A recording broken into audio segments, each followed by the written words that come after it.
Boa noite a todos, sejam todos bem-vindos. Que a paz do Senhor Jesus esteja no coração de cada um de vocês.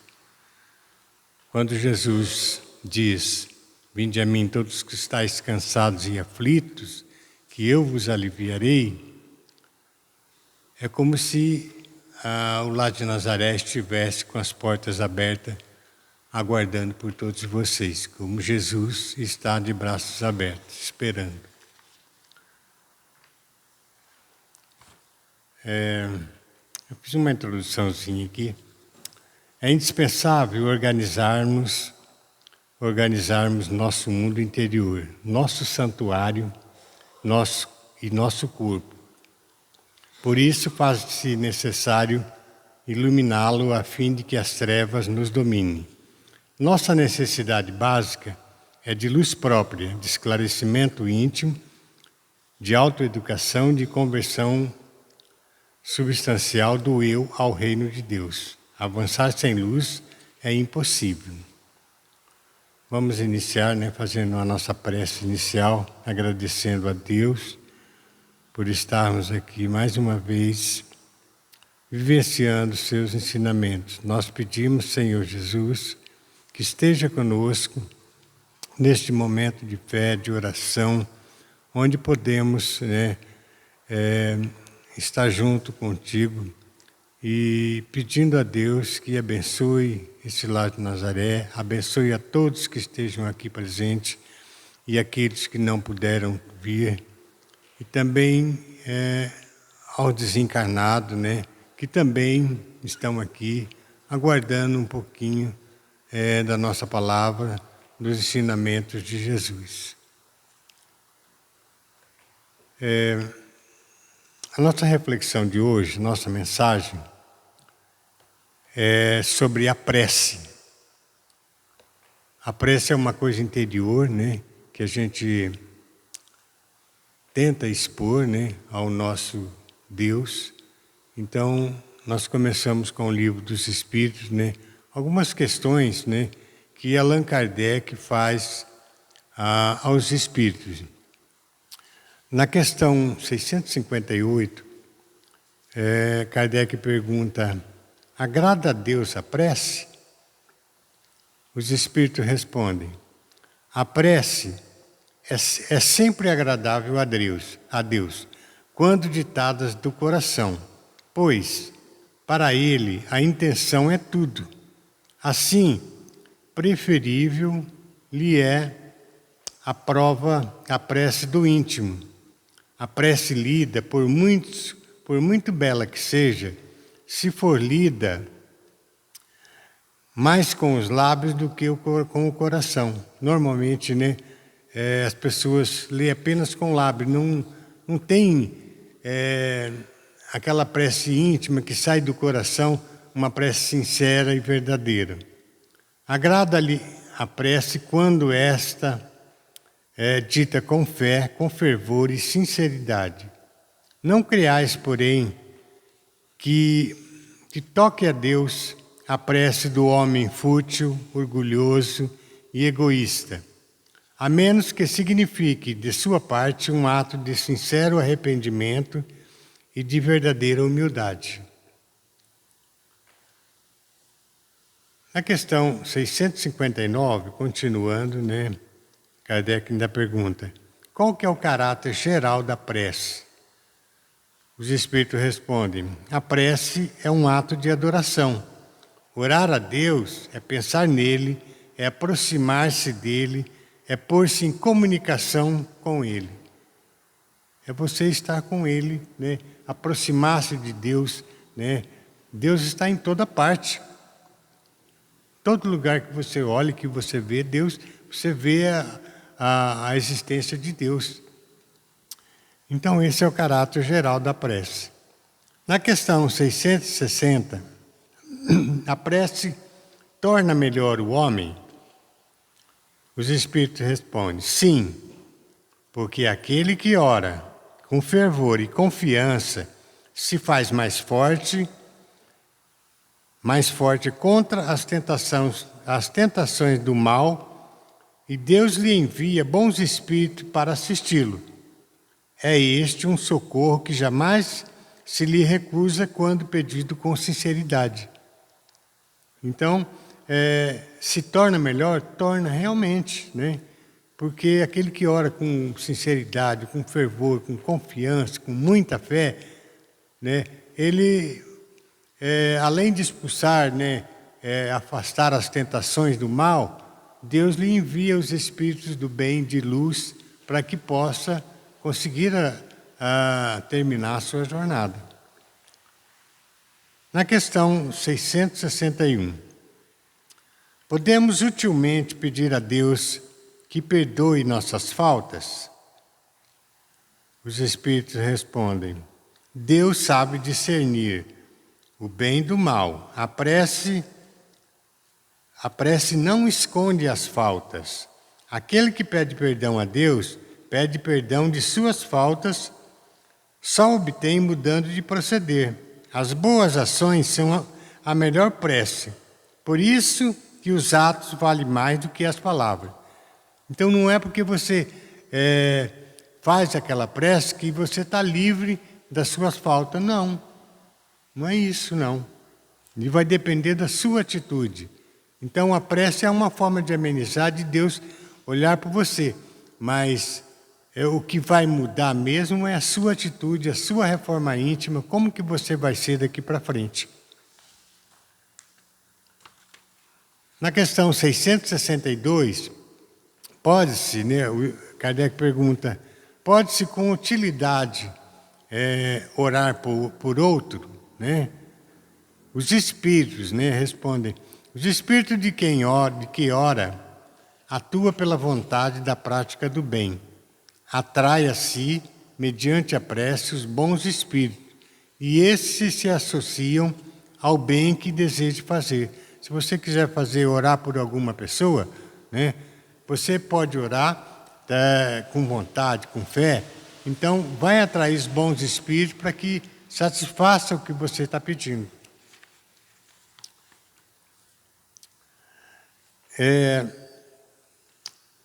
No Evangelho, capítulo 27, no item 5º ao 8º, né, onde no capítulo Pedi e obtereis, né, fala do poder da prece.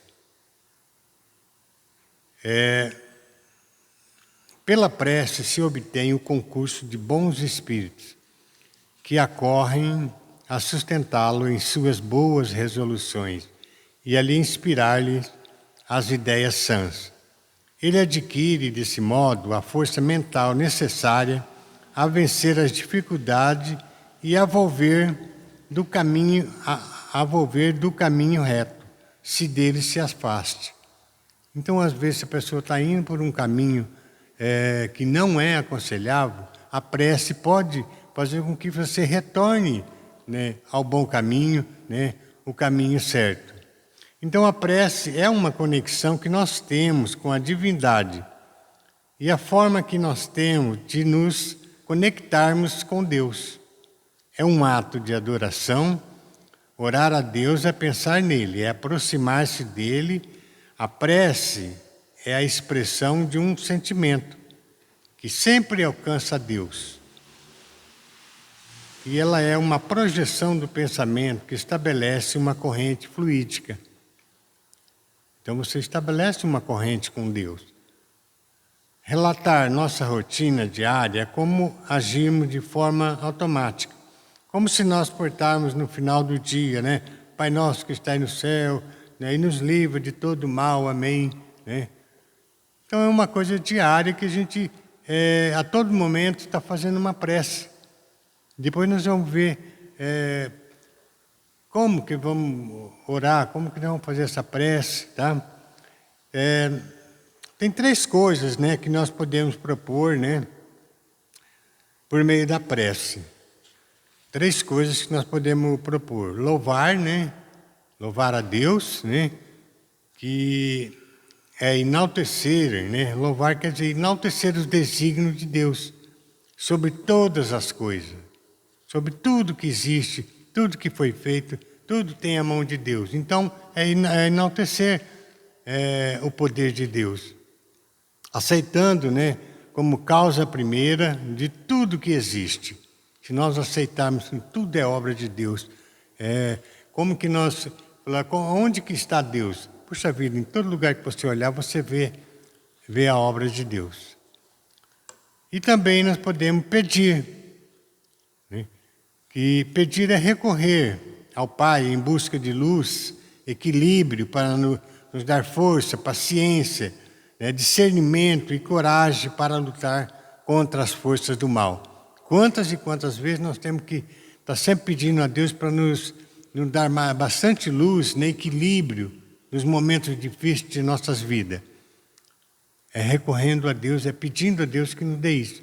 Não é pedir a Deus uma coisa material, uma coisa supérflua, que não tem valor nenhum para a divindade. Mas sim recorrer para que Ele nos dê bastante luz e muito equilíbrio para discernir do que é certo e do que é errado. E também, né, agradecer a Deus, que é reconhecer as inúmeras bênçãos recebidas, ainda que em diferentes graus de entendimento e aceitação. A alegria, a fé, a bênção do trabalho, a oportunidade de servir, a esperança, a família, os amigos e a dádiva de vida, né?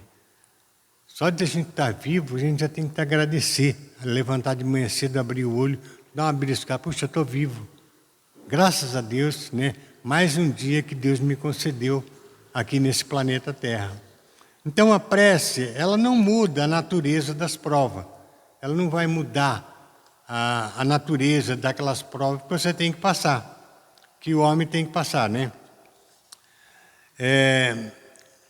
Tem que passar, mas Deus sempre leva em consideração, né, os atenuantes. Sempre leva em consideração, ela não vai mudar. Aqui você tem que passar por aquele sofrimento, você vai ter que passar. Mas sempre Deus te dá a oportunidade, né, de amenizar um pouco a sua dor, de confortar a sua dor. A qualidade da prece, na qualidade da prece, a gente cita uma parábola bem interessante, que é do fariseu e do publicano. Jesus contou nessa parábola, né, 2 homens subiram ao templo para orar. Um era um fariseu, né, e o outro era um publicano. O fariseu era de um partido religioso, assim, né, dos judeus, radicalmente conservador, e era comum eles irem ao templo, né, orar. Pela fama, eles tinham uma fama de piedoso, né, que ostentavam, eles gostavam de exibir suas condições de religioso, fazendo orações em lugares públicos, né, para que todo mundo visse, né.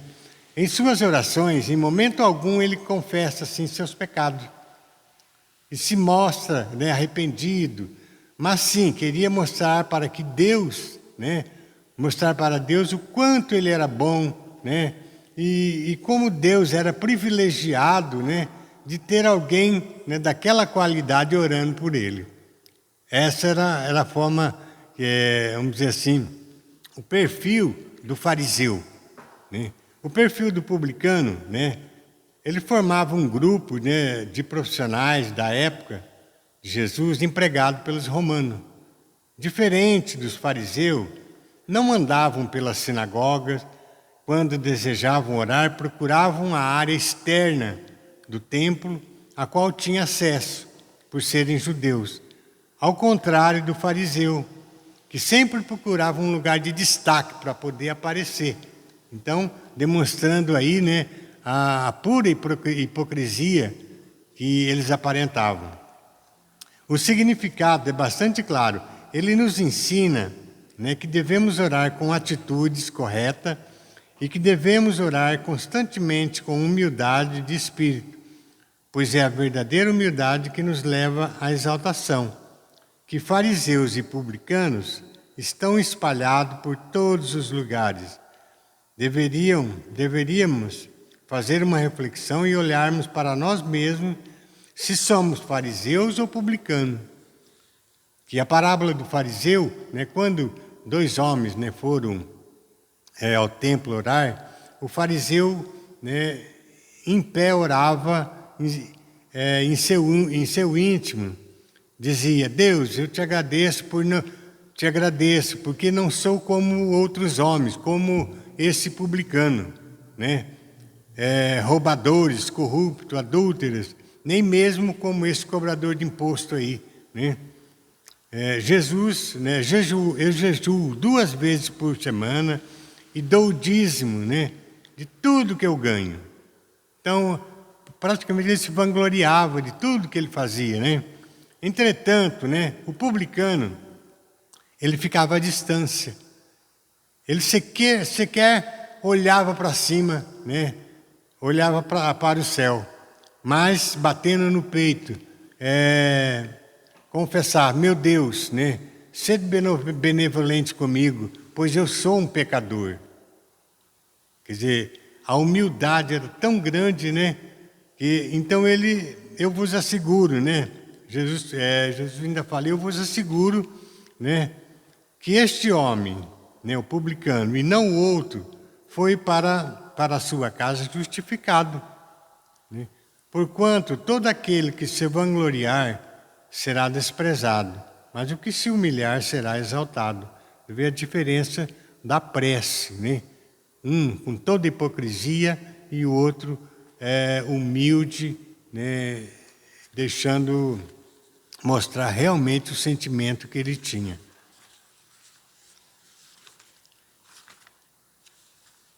Às vezes é difícil, né? Cada um tem a sua forma de orar, né?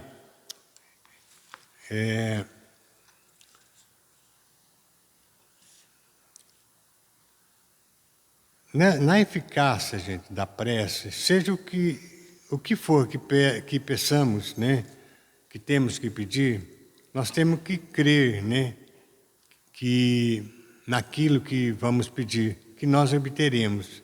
E será concedido, né, o que pedirdes. Está em São Marcos, no capítulo 11, versículo 24.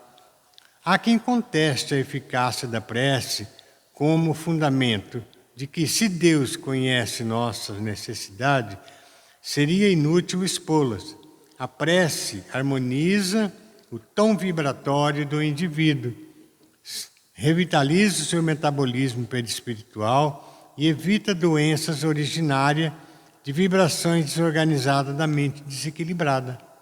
Pois a prece é uma projeção do pensamento que atrai para si a ajuda dos bons espíritos. A prece é a expressão do pensamento que sempre alcança Deus, quando ditada pelo coração de quem ora.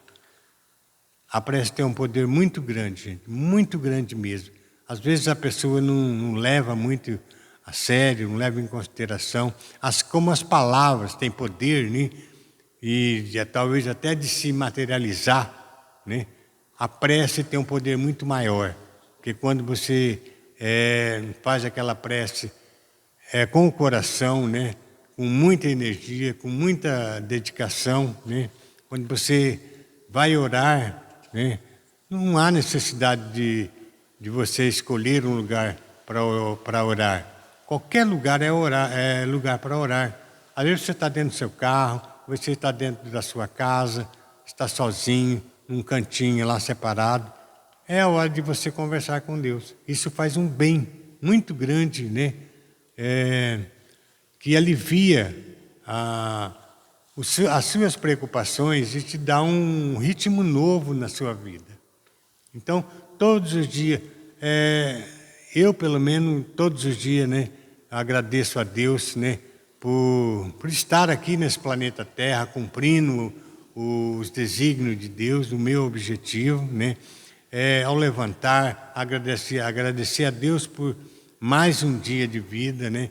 E ao deitar, por realmente, né, ter conseguido harmonizar aquele dia, chegar ao final da noite para descansar e fazer com que continue a nossa vida. Enfim, está no nosso pensamento o poder da prece. Não depende das palavras, gente, do lugar, nem tampouco do momento. Podemos orar em qualquer lugar, a qualquer hora, sozinho e em coletivo. A prece em comum tem uma ação mais poderosa. Podemos orar primeiramente por nós mesmos, por nossos parentes, pelos nossos amigos e inimigos deste mundo e do outro. Devemos orar pelos que sofrem, por aqueles que ninguém ora. Então é importante que você faça a sua oração, tanto para o seu vizinho, para o seu amigo, para o seu inimigo, né? Porque isso vai fazer um bem para ele e para você também.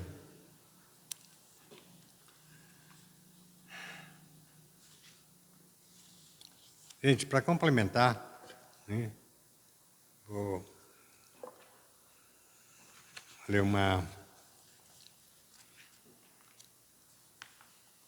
item aqui do item 6, da página 27, de Caminho, Verdade e Vida, escrito por Chico Xavier, pelo Espírito Emmanuel. Esforço e oração. E, despedida a multidão, subiu ao monte a fim de orar, à parte.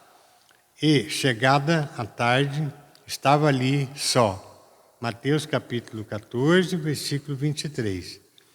De vez em quando surgem grupos religiosos que preconizam o absoluto retiro das lutas humanas para o serviço de oração.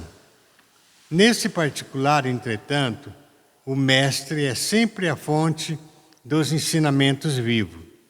O trabalho e a prece são duas características de sua atividade divina.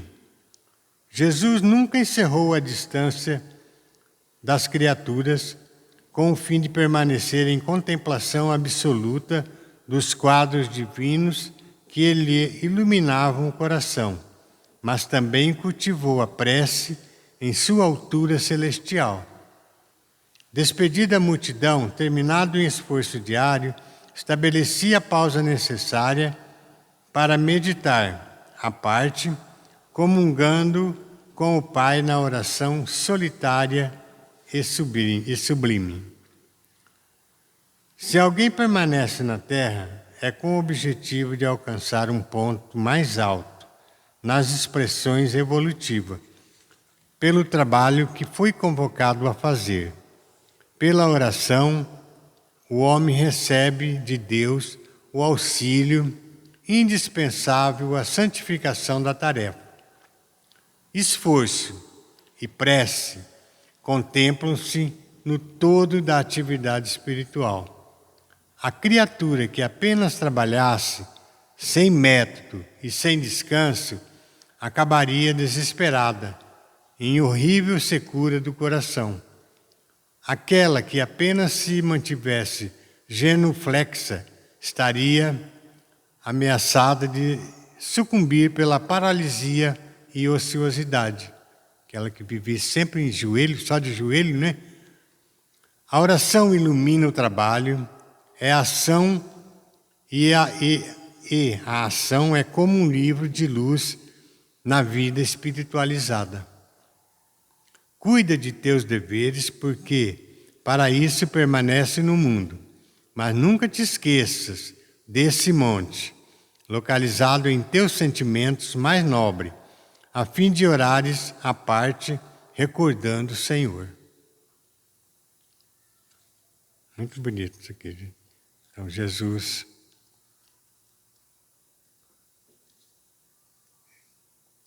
sempre quando ele acabava de fazer a prece, ele meditava, fazia sua meditação para revolver tudo que ele tinha dito. Que Jesus nos abençoe. Então vamos fazer a nossa prece de encerramento, tá? Senhor nosso Pai, Mestre Jesus, Pai misericordioso, nós te agradecemos mais uma vez por estarmos aqui reunidos em seu nome, vivenciando seus ensinamentos. Nós te pedimos, Senhor, paz e harmonia a todos os corações aqui presentes, aos encarnados e desencarnados, e que Jesus possa abençoar a nossa vida e dar rumo ao nosso destino e muita luz em nosso caminho, para que consigamos a maturidade necessária, espiritual e moral para a nossa evolução. Que Jesus nos abençoe, hoje, agora e sempre.